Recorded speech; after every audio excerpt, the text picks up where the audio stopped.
دوستو وطن عزیز کی ساری سیاسی جماعتوں کی کارکردگی ایک طرف اور عمران خان کے 3 سالوں کی کارکردگی ایک طرف، آؤ ایک چھوٹا سا جائزہ لیتے ہیں۔ سب سیاستدانوں کی جائیدادیں ملک سے باہر، عمران خان اپنا اکلوتا فلیٹ باہر سے بیچ کر پاکستان میں گھر بناتا ہے۔ ساری دنیا کی ایجنسیوں نے زور لگا کر معلوم کیا، پتا چلا اس شخص کی پاکستان سے باہر نہ کوئی پراپرٹی ہے نہ کوئی کاروبار۔ سارے سیاستدان کاروباری مفاد کے لیے غیر مسلموں سے ہاتھ ملاتے رہے، ان کی دعوتیں کرتے رہے، ان کو خوش کرنے کے لیے اپنے ملک کو خود دہشت گرد کہتے رہے، اور عمران خان لندن، امریکہ، عرب، ملائیشیا، ایران، افغانستان جا کر پوری دنیا کے سامنے کہتا رہا کہ اسلام کا دہشت گردی سے کوئی تعلق نہیں، اسلام کو دہشت گردی سے جوڑنے کی سازش مغرب نے کی ہے۔ بھائی لوہے کا جگر چاہیے تم کو مغرب میں کھڑے ہو کر ان کے سامنے کہو کہ تم نے میرے دین کے خلاف سازش کی تھی۔ ہے کسی میں جرت؟ یہ سب سیاستدان عید منانے کے لیے بھی مغرب جاتے تھے۔ یہ شخص 3 سالوں میں کبھی بھی کسی تہوار پر باہر نہیں گیا۔ جشن عید میلاد النبی یوں منایا کہ خاتم النبیین کی شان بیان کرنے، ان کے اسوہ حسنہ کو پوری قوم کو سمجھانے کے لیے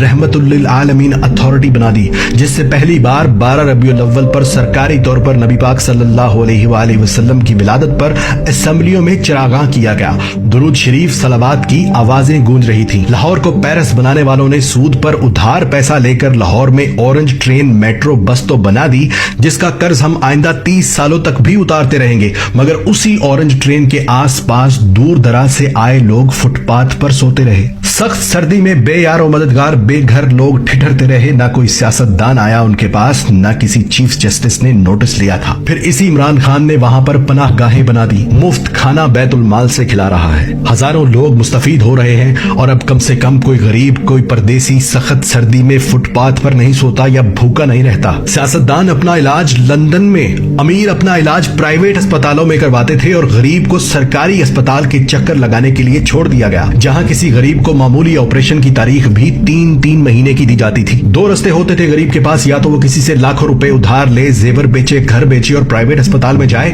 یا پھر 3 ماہ تک سرکاری اسپتال میں باری آنے کا انتظار کرے۔ اور آج اسی عمران خان نے پہلے پختونخوا اور اب پنجاب کے ہر خاندان کو 10 لاکھ روپے سالانہ کی انشورنس مفت کروا دی کہ جاؤ امیر غریب ایک جگہ پر علاج کرواؤ، پیسہ حکومت دے گی۔ کسان کو آڑتی لوٹ لیتے تھے، بیج اور کھاد ادھار دے کر کہتے تھے کہ فصل پوری ہمیں دینا، اور کسان مجبور ہو کر دیتا تھا۔ اونے پونے خرید کر گودام بھر لیتے تھے، نہ گنے کی پوری قیمت دیتے تھے نہ گندم کی۔ اسی عمران خان نے مفت ٹریکٹر تک تقسیم کیے ہیں، کسانوں کو کسان کارڈز بنا کر دیے جس سے سستی کھاد فراہم کی جا رہی ہے۔ حالانکہ تاجر مافیا اتنے ہی زور سے کھاد بلیک میں بیچ رہا ہے تاکہ حکومت کو گندا کر سکے، لیکن حکومت ایک ایک کر کے ان سب کے گوداموں کو سیل کر رہی ہے تاکہ کسان تک کھاد سستی پہنچے اور کسان کسی کی دباؤ میں آ کر اپنی فصل گروی نہ رکھے۔ دنیا کی سب سے بہترین ایئر لائن، دنیا کے سب سے بہادر پائلٹس، دنیا کی سب سے تیز ترین سروس دینے والی PIA کو سیاستدانوں نے کباڑا کر دیا، اور یہاں تک نہیں چھوڑا بلکہ اس کو بیچنے کی رٹ لگا رہے تھے، یہاں تک کہ اس کے ساتھ قومی سٹیل مل مفت دے رہے تھے۔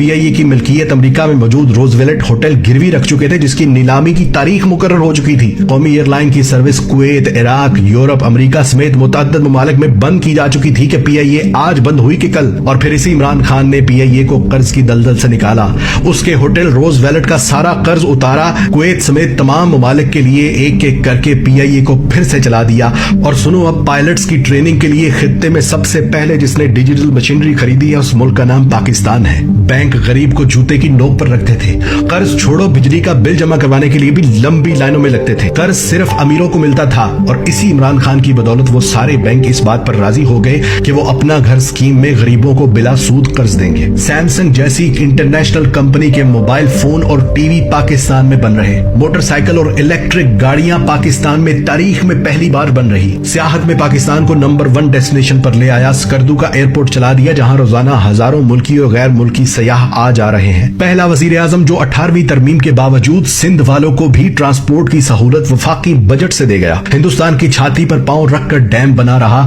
گلگت بلتستان کو پاکستان کا آفیشلی حصہ بنا دیا، افغانستان اور امریکہ کی 20 سال سے چل رہی جنگ ختم کروا دی، پردیسیوں کے لیے روشن ڈیجیٹل اکاؤنٹس کھولنے کی سہولت دے دی، نادرا کے باہر لگی لمبی لائنیں ختم کر دی، کسی پرائیویٹ انشورنس کمپنی کے طرز کے دفاتر بنا دیے، جہاں عورتوں مردوں کے لیے علیحدہ انتظار گاہیں، ایئر کنڈیشن کی سہولت، نئے درخت لگانا تو دور، یہاں ہزاروں درختوں کے روزانہ کاٹنے کی خبریں چلتی تھیں، وہاں آج کروڑ نہیں، ارب نہیں، خرب درخت لگا رہے ہیں، جس سے دنیا پاکستان کو شاباش دے رہی ہے۔ اور جو پاکستان 3 سال پہلے تک سفارتی محاذ پر اکیلا ہو چکا تھا، اسی پاکستان کی ایک آواز پر 56 ممالک کے سربراہان